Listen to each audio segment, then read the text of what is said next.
99% des gens pensent que devenir riche, c'est une question de chance ou d'héritage. Ils se disent que les riches ont juste eu de la chance et ils accusent la malchance pour expliquer leur propre situation. Mais la vérité est bien différente. Ce n'est pas la chance ou les circonstances qui vous maintiennent dans la pauvreté, c'est souvent votre propre esprit. Dans cette vidéo, je vais vous montrer comment vos pensées et croyances limitantes vous sabotent sans même que vous vous en rendiez compte. Restez bien jusqu'à la fin, car ce que je vais partager pourrait littéralement changer votre vie. La première étape pour débloquer ton potentiel de richesse, c'est de t'attaquer à tes croyances limitantes. Ces croyances sont comme des chaînes invisibles qui te retiennent. Ce sont toutes ces petites voix dans ta tête qui te disent que tu n'es pas capable, que t'es pas à la hauteur, que la richesse c'est pas pour toi. Elles te murmurent des doutes et des peurs. Tu sais, ces choses que tu te dis souvent, je serai jamais riche. Ou les riches ont hérité de leur fortune. C'est des phrases qu'on entend souvent. J'ai pas fait d'études, je peux pas réussir.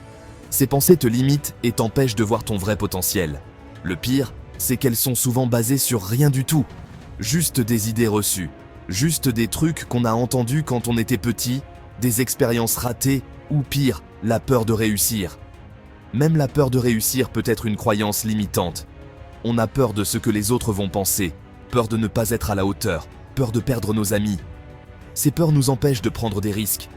Et sans s'en rendre compte, on met des bâtons dans nos propres roues. On se trouve des excuses pour ne pas essayer, pour ne pas prendre de risques. On préfère rester dans notre zone de confort. C'est comme un mur que tu as construit toi-même. Un mur de doute et de peur. Mais la bonne nouvelle, c'est qu'un mur, ça se casse. Tu as le pouvoir de le démolir. Il faut juste les identifier, ces pensées limitantes, les regarder en face. Une fois que tu as identifié tes croyances limitantes, tu peux commencer à les remplacer par des pensées positives et constructives. C'est un processus de transformation. Plus tu vas remplacer tes pensées négatives par des pensées positives, plus tu vas attirer la réussite et la richesse dans ta vie. Tu as le pouvoir de changer ta réalité. Bon, on a démonté le mur des croyances limitantes. Maintenant, on s'attaque à un autre monstre, la peur de l'échec. Ce monstre est souvent plus grand et plus effrayant qu'on ne le pense. Celle-là, elle est redoutable, elle nous paralyse et nous empêche de passer à l'action. Elle nous fait douter de nos capacités et de notre potentiel. On a peur de se planter, de passer pour un idiot, de perdre du temps et de l'argent. Ces craintes sont souvent amplifiées par notre environnement et nos expériences passées. C'est que l'échec, ça fait partie du processus. Chaque échec est une leçon déguisée, une opportunité de grandir. C'est impossible de réussir sans se planter quelquefois. Les erreurs sont des étapes nécessaires sur le chemin de la réussite. Regardez tous les grands entrepreneurs, les sportifs de haut niveau, les artistes. Ils ont tous traversé des épreuves et des échecs avant de connaître le succès. Ils ont tous connu des échecs, des moments difficiles, des remises en question. Ces moments les ont rendus plus forts et plus déterminés. La différence, c'est qu'ils n'ont pas laissé la peur les arrêter. Ils ont utilisé cette peur comme un moteur pour avancer. Ils ont appris de leurs erreurs, ils se sont relevés plus forts et ils ont continué à avancer. Chaque chute les a rendus plus résilients. L'échec, c'est pas la fin du monde. C'est juste une étape sur le chemin de la réussite.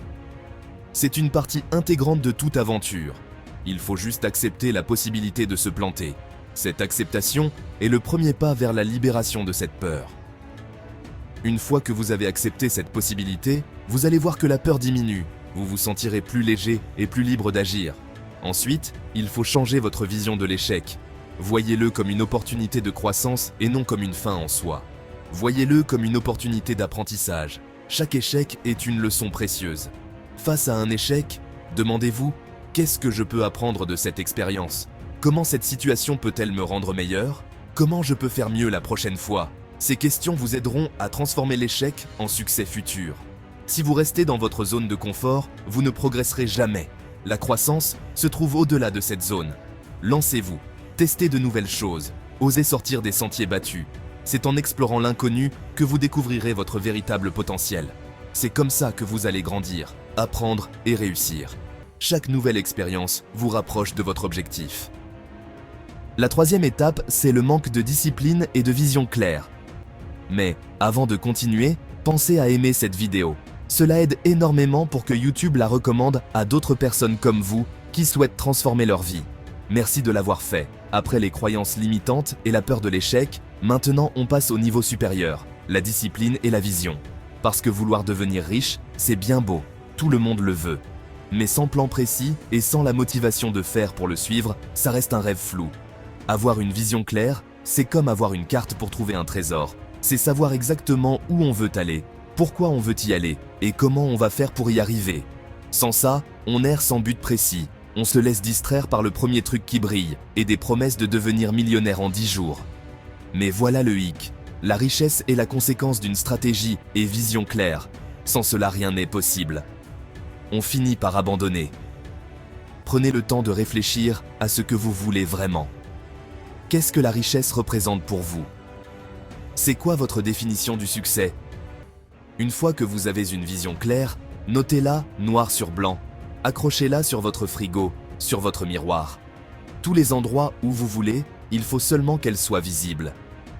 Mais gardez-la en tête en permanence. Maintenant, la discipline. C'est le carburant qui va vous permettre d'atteindre votre destination. C'est facile de se motiver sur un coup de tête, mais pour tenir sur la durée, il faut de la rigueur, de la persévérance et une bonne dose d'autodiscipline. Fixez-vous des objectifs réalistes et atteignables. Et surtout, tenez-vous-y. Pas d'excuses bidons, pas de procrastination. Chaque jour, faites un petit pas vers votre objectif, même si c'est juste 15 minutes de travail sur votre projet. On avance bien, on a la vision, la discipline. Maintenant, on va s'attaquer à un ennemi sournois, le confort et son meilleur pote, la procrastination. Le confort, c'est douillet, c'est familier, c'est rassurant, mais c'est aussi le meilleur moyen de rester bloqué. La procrastination, celle qui te pousse à reporter à demain ce que tu peux faire aujourd'hui. Le problème, c'est que le confort et la procrastination, c'est l'antithèse de la réussite. Pour atteindre tes objectifs, tu vas devoir sortir de ta zone de confort, prendre des risques, essayer de nouvelles choses.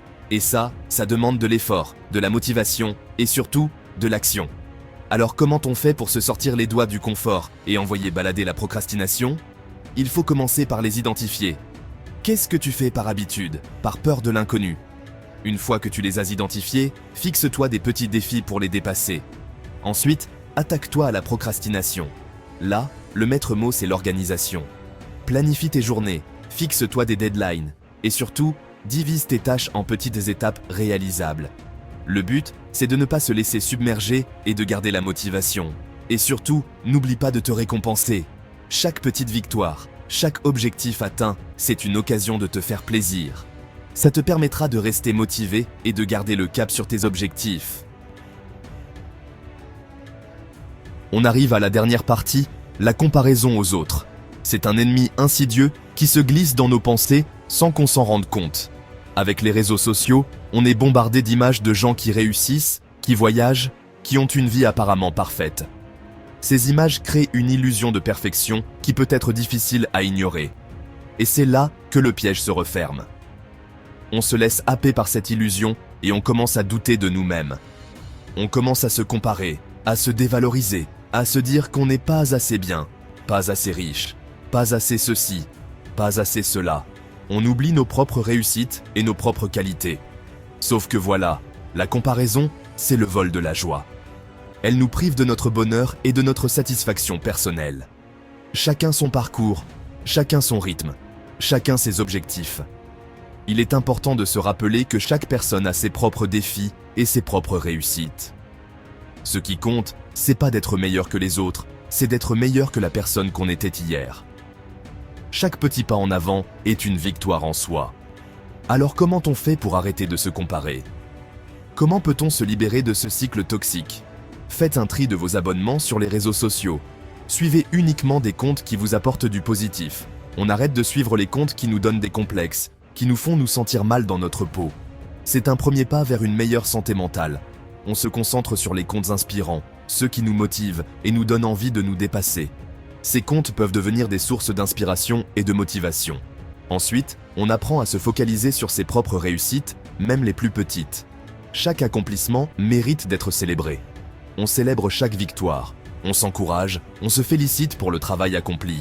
C'est ainsi qu'on renforce notre confiance en nous. Le but, c'est de reprendre confiance en soi et de se rappeler qu'on a aussi des choses à offrir au monde. Chacun a des talents uniques et des contributions précieuses. Et surtout, on garde en tête que la réussite, c'est pas une ligne d'arrivée, c'est un voyage. Un voyage qui est unique à chacun. Il y aura des hauts, il y aura des bas, l'important c'est d'avancer à son rythme, sans se comparer aux autres. Chaque obstacle surmonté est une preuve de notre résilience. Concentrez-vous sur votre propre chemin et vous finirez par atteindre vos objectifs. La clé est de rester fidèle à soi-même et de croire en son propre potentiel. On arrive à la fin de cette vidéo.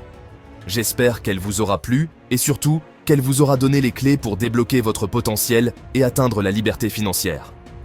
N'oubliez pas, la richesse, c'est pas juste une question d'argent, c'est avant tout un état d'esprit. Alors travaillez sur vous, débarrassez-vous de vos croyances limitantes, osez prendre des risques et surtout, n'abandonnez jamais vos rêves. Merci d'avoir regardé cette vidéo. Et comme toujours, prenez soin de vous et de vos finances, votre futur vous remerciera. Richesse durable, votre guide vers la liberté financière. À bientôt pour une nouvelle vidéo.